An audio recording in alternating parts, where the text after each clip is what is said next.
नमस्कार दोस्तों नेपाल की मीडिया द्वारा बहुत ज़्यादा दावे किए जा रहे हैं कि राजेंद्र लिंगदेन जैसे ही नेपाल के प्रधानमंत्री बनेंगे वैसे ही नेपाल में राजा का शासन आ जाएगा।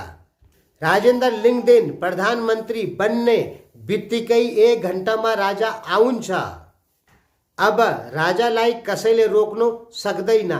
इस टाइप की 50 वीडियो, 50 नहीं दोस्तों, 500 से ज़्यादा वीडियो आपके सोशल मीडिया पे चल रही है, यानी जनता का ब्रेन वॉश चल रहा है। ठीक है कि राजेंद्र लिंगदेन जैसे ही प्रधानमंत्री बनेंगे वैसे ही राजा आ जाएंगे। दोस्तों, हम राजेंद्र लिंगदेन के बिल्कुल भी विरोधी नहीं है, लेकिन हमारा काम है आप तक सही इंफॉर्मेशन देना। और हमारी इंफॉर्मेशन है, चाहे राजेंद्र लिंगदेन आए, चाहे एमएलए आए, चाहे कांग्रेस आए, चाहे कोई भी आए, राजा नेपाल में दोबारा वापस नहीं आएंगे, उसकी कोई संभावना नहीं है। दोस्तों, हम आपका दिल बिल्कुल नहीं दुखाना चाहते, और आप तो जानते ही हैं कि मैं स्वयं राजावादी आदमी हूं, और मैं ये कह रहा हूं कि राजा वापस नहीं आएंगे तो आप हमें गंदे शब्द भी बोल सकते हैं, गालियां भी दे सकते हैं, डिसलाइक भी हमारी वीडियो कर सकते हैं, और ये भी कह सकते हैं कि मैं गलत एनालिसिस कर रहा हूं।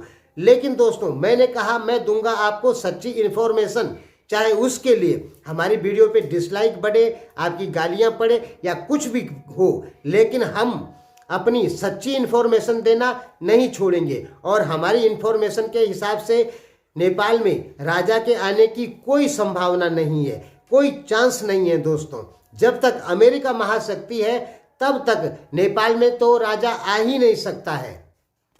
आपके कम्युनिस्ट विश्लेषक आपको केवल भ्रम में रख रहे हैं। दोस्तों, ध्यान में रखना, जितने भी लोग ये दावा कर रहे हैं कि राजेंद्र लिंगदेन के प्रधानमंत्री बनने के बाद राजा आएगा, वो सब कम्युनिस्ट विश्लेषक हैं। आप उनकी वीडियो देखेंगे तो आपको पता लग जाएगा। तो दोस्तों, हमने क्या कहा कि कोई चांस नहीं है नेपाल में राजा के दोबारा वापस आने की, क्योंकि अब नेपाल से लोकतांत्रिक संविधान व्यवस्था को फेंकना इतना आसान नहीं है।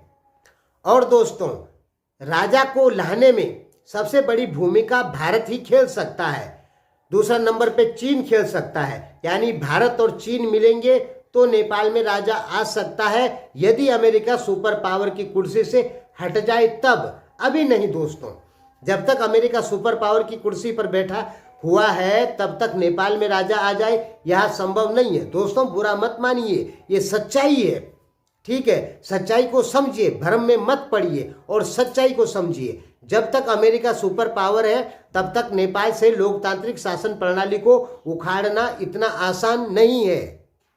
भले ही आपकी मीडिया कितने भी दावे किए, दोस्तों, आपकी मीडिया के दावे सच नहीं होते हैं। आपकी मीडिया के विश्लेषकों ने दावा किया कि अब एमसीसी पास कुनै पनि हालतमा हुँदैन, और कम्युनिस्ट विश्लेषकों के ये भी दावे थे कि अब गठबंधन सरकार कहिले गठबंधन हुँदैन, यानी जो गठबंधन बना देवा सरकार के साथ में, उस पर भी दावे किए गए थे आपके विश्लेषकों द्वारा कि वो गठबंधन नहीं बनेगा।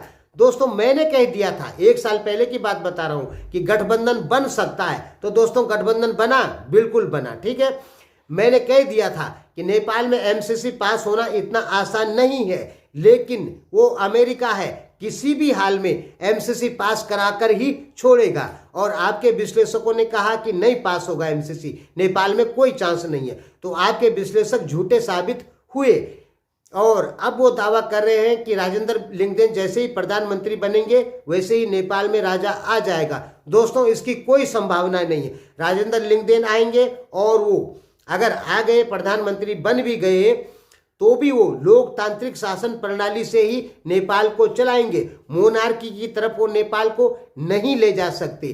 कोई चांस नहीं है दोस्तों कि राजा दोबारा वापस आ जाए।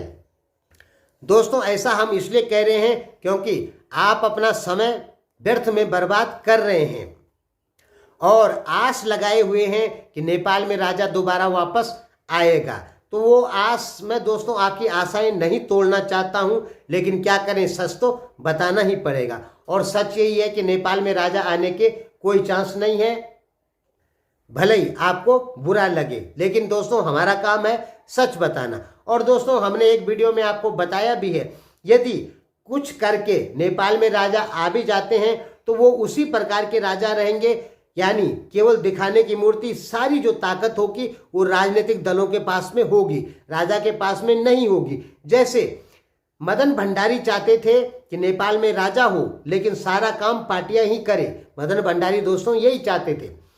जैसे जापान में सम्राट है, ब्रिटेन में महारानी है, लेकिन महारानी की पावर संविधान की कुछ धाराओं के अंतर्गत बांध दी गई है। वैसे ही ब्रिटेन में सम्राट की पावर को भी संविधान की कुछ धाराएं बनाकर उस ब्रिटेन के सम्राट की पावर भी बांध दी गई है। इसी प्रकार अगर नेपाल में राजा आ भी गए, वैसे संभावनाएं नहीं है, लेकिन आ भी गए तो नेपाली संविधान की धाराओं में राजा की सारी ताकतों को बांध दिया जाएगा और सारी ताकतें होंगी राजनीतिक पार्टियों के पास में ही।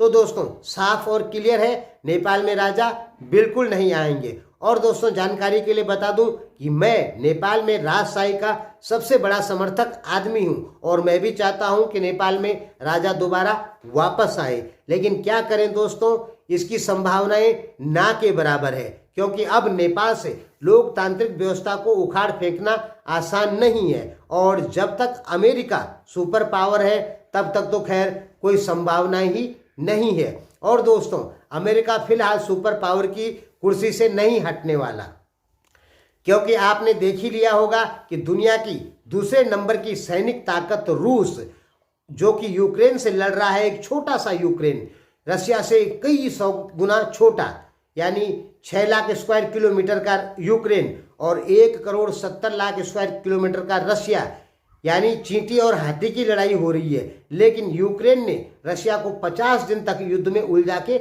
रख दिया है। तो आप खुद ही सोच लीजिए कि जब दुनिया की दूसरे नंबर की सुपर पावर, सैनिक सुपर पावर रूस को अमेरिका ने केवल हथियार देके ही रोक दिया हो, तो कैसे आपने सोच लिया कि अमेरिका 1 नंबर की कुर्सी से चले जाएगा। अमेरिका ने लड़ाई भी नहीं की और रूस पे सैंक्शन भी लगा दिए और अपना तेल गैस बेचेगा यूरोप को। ठीक है, यानी अमेरिका ने बहुत बड़ी चाल खेल दी, बिना लड़े ही अपना काम करवा दिया जो उसको रशिया में करना था। रशिया में प्रतिबंध लगवाने थे वो कर दिया, यानी साफ दिखाई दे रहा है यहाँ अमेरिका जीत गया और यूक्रेन और रूस दोनों हार गए। दोस्तों वो अमेरिका है, अमेरिका से ज्यादा कुटिल और चालाक कोई भी देश दुनिया में नहीं हो सकता है। वो 50 वर्ष आगे की सोचकर चलता है। आप खुद ही देख लीजिए, श्रीलंका में भी ऐसी की तैसी हो गई, पाकिस्तान में सरकार बदलवा दी, नेपाल में भी एमसीसी पास करवा ली, अपने ही बगल में देख लीजिए ना, इतने छोटे से एरिया में ही।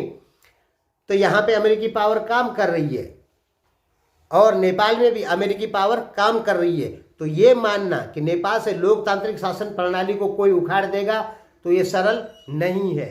धन्यवाद दोस्तों।